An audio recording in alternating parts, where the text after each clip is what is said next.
Hello everybody, and thank you for joining me today. I am going to show you how to make this adorable flamingo bow. This is a bow that does go on a wreath, which is the profile picture currently of this page at this time. It is approximately 13 inches across, 13 to 14 inches across, depending. And as you see here, I am fluffing it out, or just finishing fluffing it out. We have it all made, and I am just kind of separating out the tails so you can see each one of the tails that belong to this bow. There are 4 different ribbons. We have a black, that little animal print, the pink, and that flamingo ribbon right there, which is the primary ribbon. That is the definite accent ribbon for sure. So this part right here is a little center. I'll show you how to make that little center loop too as we go along, and this will be our finished product.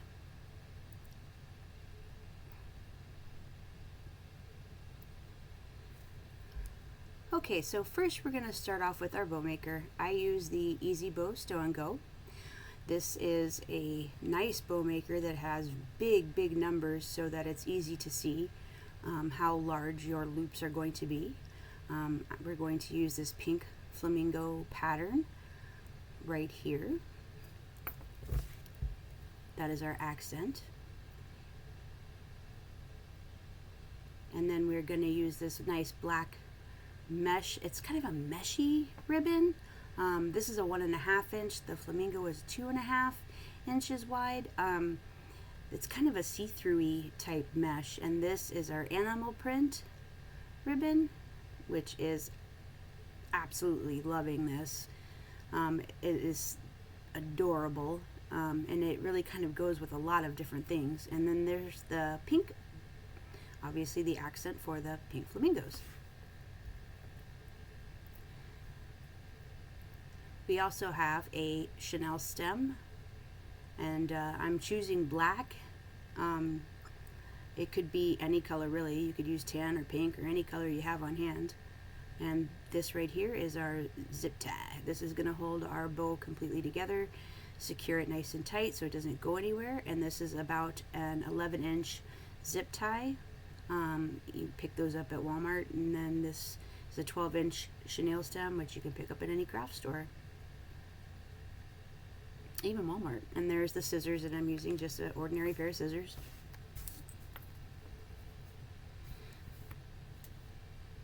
So first we're going to start off with our animal print. I like the animal print to the background because the flamingo is definitely our showcase ribbon, so it's going to be more towards the front. So I start off by chevroning or dovetailing, however you would like to say it, the ends of the bow. And we do that to give it that classic bow look. Most bows look like, oh, there goes my spool right over the edge. I like to keep the spool on the ground or far away, because I don't have like a ribbon spool. And if you leave it on the countertop, you're fighting with it the whole time you're making the bow. So if you leave it at the bottom, you're pulling, and you don't have that spool to get in the way. So you'll see me do that with all of these ribbons, definitely. And there's our zip tie. And so you can see that this is a 2-sided ribbon. There's the dull side, which is the underneath, and I'm going right out to the 6-inch mark, and I'm going to go ahead and just make a 6-inch loop like this. And once you get this in here, you kind of have to put it in sideways and then almost all the way to the bottom before you twist. And I twisted the wrong way there. So almost all the way down before you make that twist to get your bow upside down on the other side, so that you have that nice loop there. And again, here's the 6 inches. I'm just holding it right there at 6 inches, kind of working it into the bow maker right here. And then once it's down and I know it's 6 inches, I just give it that nice twist. You can see that's a purposeful twist right there. And then again, I come out and do another one. I do 2 on this one, 2 loops on each side, so there's 2 6-inch loops. I like to do these in a 2-1-2-1 pattern just for this bow.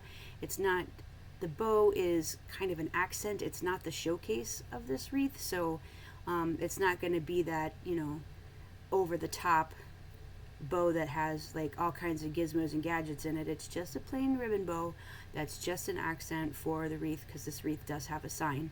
So you can see I'm measuring to make sure both sides are nice and even. That's the hard part, is getting both sides nice and even. But with this easy bow, it makes it really a lot simpler, I should say. It makes it not easy, but it makes it a heck of a lot simpler, because those numbers are so large that you just wiggle the ribbon and on either side, and you can see the measurement where you are. And again, almost all the way down to the bottom. This side, this one I don't need to twist, because this is my tail on the other side. So I just cut it right about that 7-inch mark, and that's why I say this bow is kind of like 13-ish inches, 12, 13 inches, because these tails are a little bit longer than the loops. Not too much, but they are a slightly longer. If you were doing a wreath with just a bow and your bow was your showcase, then your tails would be a lot longer. So you'd have your bow up at the top, or a catty corner up at the top, and then you have those big, long, gorgeous, flowing tails that really accent your bow. But since I have a sign, my bow is just a decorative piece. So the tails are short. And now we're going with the black, this mesh ribbon. I really like this. It's see-through, so it's not like that solid black, so it kind of just, it sits in the background where it's supposed to. If you wanted a stronger or non-see-through black, then you would probably go for a velvet, but that would have to be a color that, you know, is really, you know, you want in the foreground. But this is just kind of an accent color, so I have it, so it's kind of a see-through. Plus, you know, like if you think of animal print, safari, they have that meshy type, so that's why I chose this particular ribbon. So down it goes. It doesn't necessarily need to be twisted, because it's single-sided, or double-sided I should say. It's the same on both sides, so it doesn't matter if you twist it or not.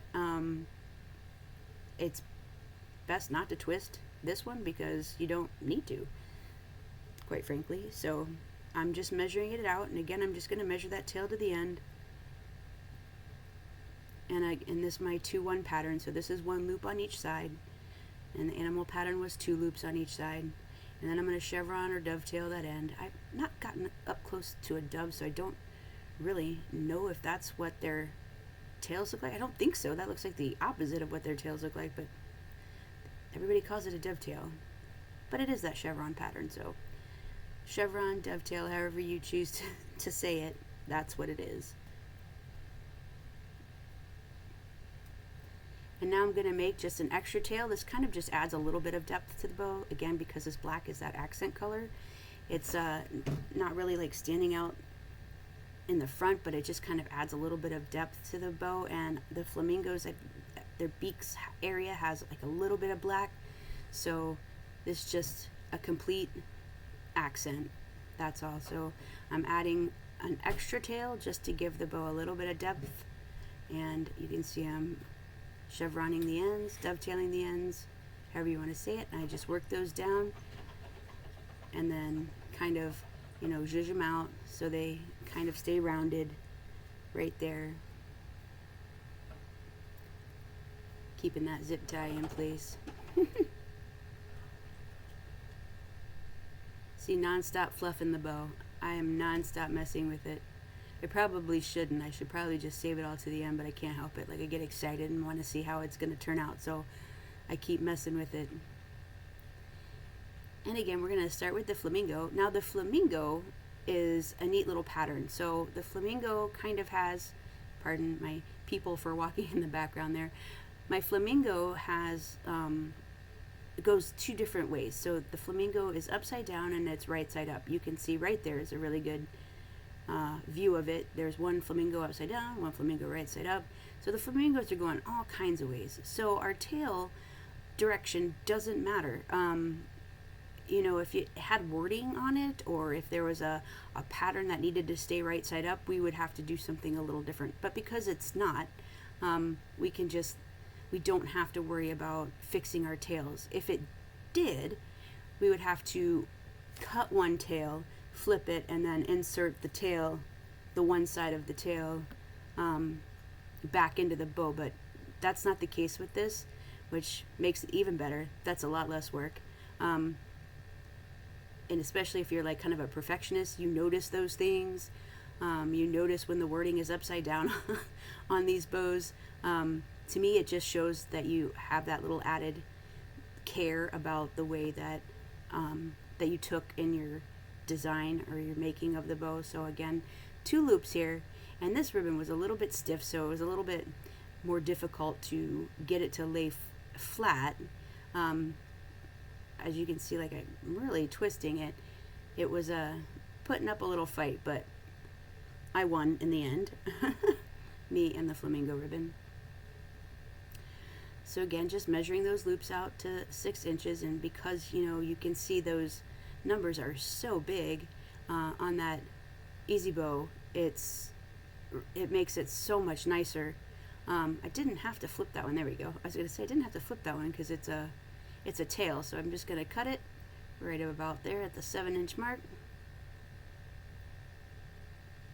And then I kind of work it to the front. I like keeping the tails to the front so I can find them once I take this off. You can see there's the pattern, the upside down, right side up, upside down, right side up. So it doesn't really matter which direction it's going, just because of that they're upside down on both sides. So, and they're right side up on both sides. So if they were all upside down on one tail, you would want to cut that tail short and then cut another tail about 7 inches longer and work that in to the bow so that both of your tails would be going in the same direction. So I'm just working the loops out. I like to kind of separate the loops, make sure I have one of them going up top and one of them headed down towards the bottom. I think when you fluff the bow at the end, it kind of makes it easier to find them. They're already kind of trained in that direction. You can see I'm just kind of shimmying and shaking them. I don't like all those wrinkles in the center, but we'll work that out in a little bit after we take the bow off. The end fluffy is kind of what gets those ribbons to lay a little flatter. So now I'm going in with the final color. This is where I'm going to do a 3-loop bow. You'll see that two tails go on one side, and that's easily fixable after we get the bow off the maker here. Again, it's a single-sided or double-sided ribbon, so you don't have to flip it. You don't have to twist it. Measuring out to about that 6-inch mark. And then see, this is what I mean by the spool. Can you see the spool, how it kind of gets in the way? If you don't like put it down on the floor, get it out of the way, that's what happens. It just gets in the way. It keeps coming back over into your workspace. It's really annoying. Really, really annoying. So I usually just toss it down on the floor. There I am, like making sure that center is measuring out the loops. You can see how one loop was a little bit larger than the other one. Because I have so many layers, it's getting harder to see the number. Because there's numbers on the flat side that's facing me, so I can see the numbers on it. I don't know if you could see the ones on the bottom. But now we're going to make the teeny weeny loop here, right here in the center. Teeny weeny loop. And we just put it down, and it's about an inch, inch and a half. And that's just making that center, if you want a center loop. Or it really helps if you're trying to attach something to the center of a bow with some glue, that you have something for that thing to hold on to. So a 3-loop bow would help there. Also, if you just like your bow to have a center loop, then you can do this little 3-loop technique here. And you can see the 2 tails are on one side, but we're going to fix that here in a second. So then I just zip tie it. And now I'm just going to tighten it just enough to pull it up off there. I don't want to tighten it too much, so I'm going to kind of lift it as I'm pulling it off. Lifting to pull it off instead of pulling the zip tie. And I want it because I want to make sure that I can grab the bow on one side and really grip it. So now I have that one side really squeezed, and you can see the indentation there of the bow, and I just slide the zip tie into that little little dent, and then we're gonna again partially tighten it and make sure that it's in the right spot and that the zip tie is in the back. That little knot part is in the back, and then that's when we work in our chenille stem. So our chenille stem just goes right under there, and that's going to attach to the wreath. And you can see I make sure that both sides are even, and then I tighten it up again. So we're not tightening it as tight as it could possibly go at this point, because you want to have a little bit of give as you're working out your loops. That way, if anything got misaligned by pulling it out of the bow maker, or you kind of lost control of it when you were, squeezing the one side, that zip tie isn't going to be 100% tight, so you're still able to kind of manipulate those loops. So now I just work the tails all the way to the front. I like to have the tails in the front because they're out of the way, and then they don't get in the, you'll see, the twists are pretty profound, so you don't want those getting in your way. And I always start at the one side and work my way over. So here's what I mean by the twisting. So this is just twisting, and it's going to get those wrinkles out that I was talking about earlier, that kind of wrinkliness from the twist as you're making the bow.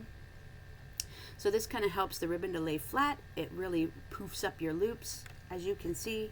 And then I'm going to do that to the next layer. And again, I had the 2-1 pattern, so I like to make sure that one loop is in between the two other ones. So here we go again with the pink one, the flamingo one, sorry, and the flamingo one. Again, this ribbon gave me a little bit of a problem. It's gorgeous ribbon though. I don't even know if you could see how it's sparkly. Like, the flamingos are sparkly. It's absolutely amazing. So well worth the trouble that I had making sure that it stayed flat in the bow. And then I had that extra tail, so that extra tail again is just going to help to make the bow look fuller. I didn't want the bow to be the centerpiece, but you definitely want the bow to be noticed. So those little extra tails kind of help that pink really stand up on the bow, kind of like a shading for lettering. And so there's my little teeny weeny loop, and you can see that now that I'm fluffing it, that one tail we've worked over to the one side, so the other tail will be on the other side. You won't even notice that both tails were on one side of the zip tie or one side of the bow. You won't even know. And here we go again, starting with the animal print on the other side, and now we're going to do the same thing.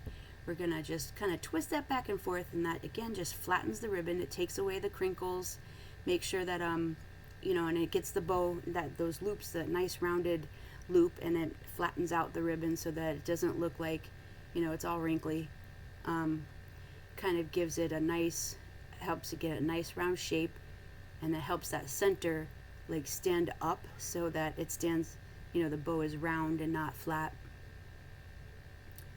So we're just going to twist and twist and twist, starting from the back, working towards the front, starting from one side, working to the other side. The only thing I do other than that is just make sure I move the tails to the front and out of my way. I'm holding on to the chenille stem, and I'm also holding on to the rest of the zip tie as we do this. I don't have a bow box. I don't like that thing. Sometimes I hang the bows. If I have a big, huge bow, I'll hang it on a hook or something to, fluff it up against like a wall or something, so that instead of laying flat on a surface like this, just so that I can visually see it. I like to be able to see it. Bow box, I guess, does help a lot of people with keeping your bow in place, especially if you have like neuropathy in your hands and stuff, and you can't grasp that tight. Then you definitely, a bow box would be worth it. And you can see I just tightened it really tight there at the end. Now that we have all of our stuff all fluffed out as much as we can, and again, this is just fluffing. It's not how the end product is going to be. We're just fluffing out and trying to make sure that our ribbon is flat but round in that nice bow shape. And there's our little center loop. And then I just kind of curl those ends to make sure that they curl downwards. And then there's that one up top, I make sure that it kind of curls out and upwards. Again, just it's the illusion of a fuller bow by having those tails up top. I didn't realize how many people walked in the background of this video. That's hilarious. So there I am, again, my favorite part, fixing and fixing and fixing the bow. And then again, once I even put it on the wreath, I continue to manipulate it. So this is how it's going to go. We're going to cut that zip tie off in the back, and then we attach the wreath with our chenille. We attach the bow to the wreath with our chenille stems, and that's pretty much it. And here's the wreath. It was really hard to get this whole thing in one shot just because of the angle of the camera, and I don't have a remote to move it up and down. So it kind of just shows you this is where it's kind of going to go, and then I have a nice sign, flamingo sign, to go in the center, so it covers the center hole. But that is how the bow is going to sit. It's going to sit off to the side and out of the way of my sign, which is another reason why those tails are nice and short. So that's how the finished product is going to look. It's just like the one in the profile picture there. There's me cutting the thing off, the zip tie off. So you cut that, that's the last thing I do when I don't need to fluff it anymore, right before I attach it to the wreath.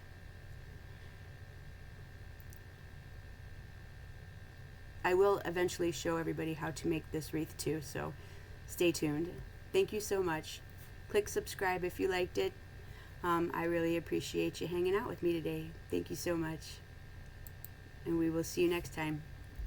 Actually, next time I don't think I'm going to be doing a bow. I think I'm going to be doing a sign. So hang tight. Stay tuned. Subscribe. Thank you.